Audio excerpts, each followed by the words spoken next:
ನನ್ನ ಮಗಳಿಗೆ ಡ್ರಗ್ಸನ್ನು ಕೊಡುತ್ತಿದ್ದಾರೆ. ತುಂಬ ದೊಡ್ಡ ಎಲಿಗೇಷನ್ ಇದು, ಆರೋಪ. ನನ್ನ ಮಗಳಿಗೆ ಡ್ರಗ್ಸನ್ನು ಕೊಡ್ತಿದ್ದಾರೆ. ಸೊ ಈ ಆರೋಪವನ್ನು ಮಾಡ್ತಾ ಇದ್ರಂತೆ.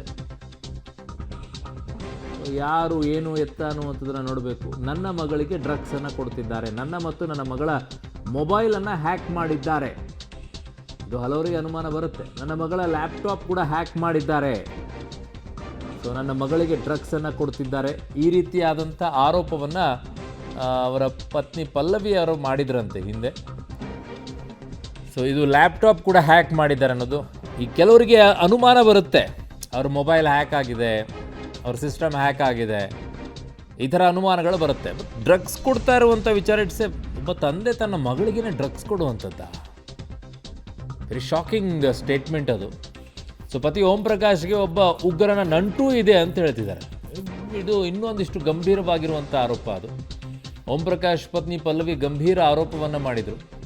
ನನ್ನ ಮಗಳಿಗೆ ಡ್ರಗ್ಸ್ ಕೊಡ್ತಾ ಇದ್ರು, ಮೊಬೈಲನ್ನು ಹ್ಯಾಕ್ ಮಾಡಿದರು, ಲ್ಯಾಪ್ಟಾಪನ್ನು ಹ್ಯಾಕ್ ಮಾಡಿದರು. ಸೊ ಇನ್ನೊಂದು ಕಡೆಗೆ ಉಗ್ರನ ನಂಟಿತ್ತು ಅಂತ ಹೇಳ್ತಾ ಇದ್ದಾರೆ. ವೆರಿ ಡೇಂಜರಸ್ ಸ್ಟೇಟ್ಮೆಂಟ್ ಅದು. ಸೊ ಉಗ್ರನ ನಂಟು ಇದೆ ಅಂತ ಹೇಳ್ತಾ ಇದ್ದಾರೆ. ಯಾರು ಏನು ಎತ್ತ, ಇಂಥ ಗಂಭೀರ ಆರೋಪ ಅದು. ನನ್ನ ಸಹೋದ್ಯೋಗಿ ಈಗ ಕ್ರೈಮ್ ಬ್ಯೂರೋ ಹೆಡ್ ಆಗಿರುವಂಥ ಮುರಳೀಧರ್ ನನ್ನ ಸಂಪರ್ಕಕ್ಕೆ ಸಿಗ್ತಾ ಇದ್ದಾರೆ. ಮುರಳಿ, ತುಂಬ ದೊಡ್ಡ ಗಂಭೀರವಾಗಿರುವಂಥ ಆರೋಪ ಇದು, ಉಗ್ರನ ನಂಟಿದೆ ಅನ್ನುವಂಥದ್ದು.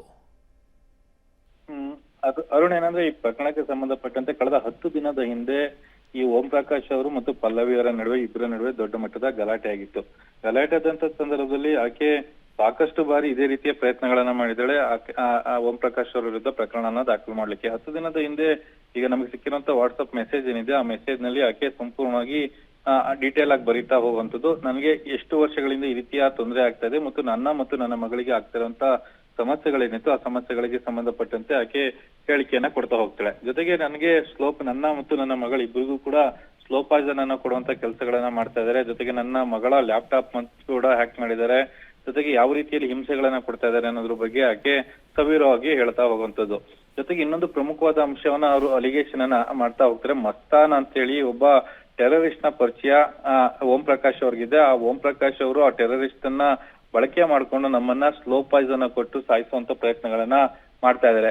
ಈ ಹಿನ್ನೆಲೆಯಲ್ಲಿ ಅವರ NIA ಅವರು ಈ ಪ್ರಕರಣವನ್ನ ದಾಖಲು ಮಾಡ್ಕೊಳ್ಬೇಕಾಗತ್ತೆ. ಜೊತೆಗೆ ಪ್ರಧಾನಿ ನರೇಂದ್ರ ಮೋದಿ ಅವರು ಕೂಡ ಒಂದು ರಿಕ್ವೆಸ್ಟ್ ಅನ್ನ ಆ ಮೆಸೇಜ್ ನಲ್ಲಿ ಮಾಡಿರುವಂತದ್ದು. ಒಟ್ಟಿನಲ್ಲಿ ಆಕೆಗೆ ಆಗ್ತಾ ಇದ್ದಂತ ಹಿಂಸೆ ಮತ್ತು ತನ್ನ ಮಗಳಿಗೆ ಆಗ್ತಾ ಇದ್ದಂತ ತೊಂದರೆ ಬಗ್ಗೆ ತನ್ನ ಮೆಸೇಜ್ ನಲ್ಲಿ ಸವಿವರವಾಗಿ ಹೇಳ್ಕೊಂಡಿರುವಂತದ್ದು. ಅರುಣ್. ಓಕೆ ಮುರಳೀಧರ್, ನಿಮ್ಮೆಲ್ಲ ಮಾಹಿತಿಗೆ ಧನ್ಯವಾದಗಳು. ಸೊ ಈಗ ಆ ಸಂದರ್ಭದಲ್ಲಿ ಅಲಿಗೇಷನ್ ಮಾಡಬೇಕು ಅಂತ ಮಾಡಿದರೆ ಅಥವಾ ಲಿಂಕ್ ಇದೆಯಾ, ಯಾರವನು ಏನು ಎನ್ನುವಂಥದ್ದನ್ನು ಕೂಡ ಪತ್ತೆ ಹಚ್ಚಬೇಕಾಗಿದೆ. ಹಿಂದೆ ಈ ಆರೋಪವನ್ನು ಮಾಡಿದಾಗ ಯಾಕೆ ಗಂಭೀರವಾಗಿ ಪರಿಗಣಿಸ್ತಿಲ್ಲ ಪೊಲೀಸರು? ಇಟ್ಸ್ ಅಗೇನ್ ಕ್ವಶನ್ ಮಾರ್ಕ್ ಹಾಕಿ ಹಾಕಿದಂಥವ್ರ ಮೇಲೆ ಬರುತ್ತೆ. ನಿವೃತ್ತ IPS ಅಧಿಕಾರಿ ಅಂತ ಹೇಳ್ಬಿಟ್ಟು ಸೈಲೆಂಟ್ ಆಗಿಬಿಡ್ತಾರೆ, ಯಾಕೆ ಬೇಕು ಬಿಡು ಅಂತ ಹೇಳಿ. ಬಟ್ ಹಂಗೆ ಆಗಬಾರ್ದಲ್ವಾ?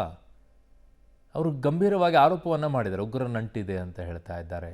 ಇವೆಲ್ಲವೂ ಬಂದಾಗ ಒಂದಿಷ್ಟಾದರೂ ಸ್ವಲ್ಪ ಸೀರಿಯಸ್ ಆಗಿ ತೊಗೊಂಡ್ಬಿಟ್ಟು ಅದ್ರ ಬಗ್ಗೆ ಸ್ವಲ್ಪ ಫೋಕಸ್ ಮಾಡಬೇಕಾಗಿತ್ತು. ಏನಪ್ಪ